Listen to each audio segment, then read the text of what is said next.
You're going to need large lobster clasps, wire cutters and pliers, chains in varying lengths, glass bead chain, large heavy-duty jump rings, and a measuring tape. First, you're going to want to measure for your chains. So I started by taking a measurement from the first belt loop back to the second belt loop on the side seam. So I just adjusted the length based on how long I wanted my chains, or if you want, you can go further back to the middle belt loop in the back of your jeans.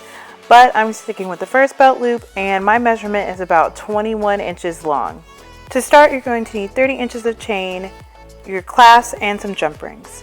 Open one of your jump rings with your pliers and then slide your first end of the chain onto it. Then add a clasp and close it up nice and tight using your pliers so it doesn't come undone anytime while you're wearing your chains. Then repeat this same step on the other side, so it should look like this when you're done. Pretty cool, right? But we're going to put it off to the side because here comes the math part. So now measure out 24 inches of chain and put your glass bead strand directly under it. Place it wherever you want to go. I would like for my chain to be in the center, so that's why I placed mine where it is. And mark those marks with the Sharpie. As you can see, I placed mine between 8 and 14 inches, so I know where to unhook the chain. So using your pliers, you're going to open the section of chain that you marked and disconnect them, and repeat it on the other side.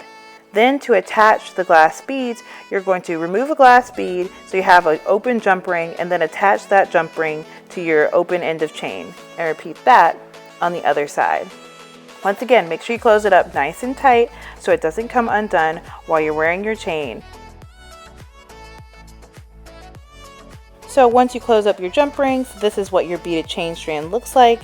And now to finish this first chain, you're going to open a jump ring to connect the beaded chain to your first strand of chain that we set off to the side. So open a jump ring and connect the two, and make sure once again close it up nice and tight so you won't lose your chains while you're dancing. And repeat this step on the other side, and then you'll get this. Awesome, right? Stylish, cute, and of course good for dancing and parties. Let's move on to the next one. Need wire cutters and pliers, pearl beads, medium strength beading wire, clasps, and crimping beads. Remember that 21 inches I first measured out? Well, you're going to take that measurement and add 3 to it. So instead of 21 inches, you will end up with a measurement of 24 inches. Then use your wire cutter to cut the beading wire because you can't use scissors. Then measure out 1.5 inches and mark that with a Sharpie. You'll need that for later. Loop your beading wire through your clasp and then slide on a crimp bead to close the loop. Make sure to push the crimp bead very close to the clasp so it can be nice and tight. Then using your pliers, you're going to squish the crimp bead to crimp it using your pliers. Then clip the end. And now you're going to just string on your beads. I'm using pearls, but you can use whatever you like.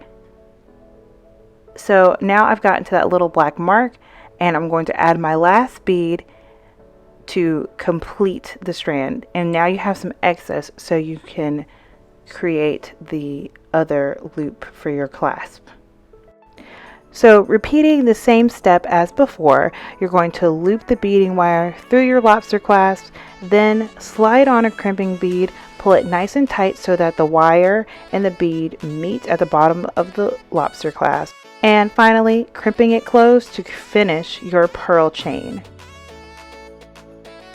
Don't forget to clip your ends.